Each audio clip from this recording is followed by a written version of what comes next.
Құрметті әріптестер, КТЖ жасағанда 399 бұйрықтағы қосымшалармен жұмыс жасаймыз. Бұл видеода сол қосымшалардың нөмірлерін және биылғы жылғы мақсаттарды қайдан алуға болатыны жөнінде айтатын боламын. Видео пайдалы болса, каналға жазылып, дүпілдете кетіңіз. Қажет десеңіз, өз әріптестеріңізбен бөлісіңіз. Баршаңызға сәттілік тілеймін. Google-дың жолағына әдістемелік нұсқаухат 2023-2024 жыл деп жазамыз. Одан кейін бірінші Алтынсарин академиясын таңдаймыз. Осындай әдістемелік нұсқаухат ашылады.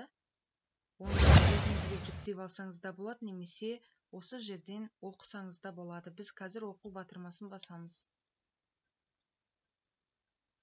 Алтынсарин академиясы ұсынған осындай әдістемелік нұсқаухат ашылады.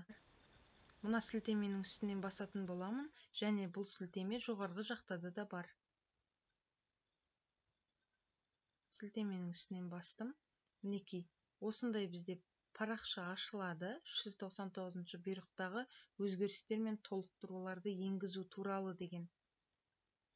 Енді осы жерде мінекей көк боп көрініп тұрған 399 бұйрығындағы дегенді басатын боламыз. Басқаннан кейін парақша ашылады. Мінекей осындай парақша ашылды. Осы жерден сіздер өзіңіздің пәніңізге байланысты қосымшаны жазып аламыз. Және де бұл қосымшаларды біз түсінік хатқа да енгіземіз. Мәселен, бұл жерде 29 қосымша 1 және 4 сыныптардағы дүниетану оқыту пәні бойынша алады екен.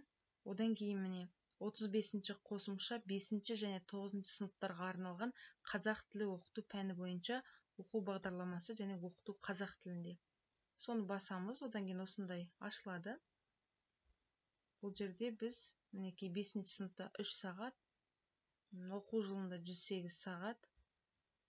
Одан кейін астыға қарай түсетін болсаңыздар, осы жерде қазақ тілі оқу пәні бойынша бағдарлама, оқыту қазақ тілінде, тақырыптар және де сол тақырыпқа қандай мақсаттар қамтылу керектігі жайында айтылған. Бүкілін таба аласыздар осылай.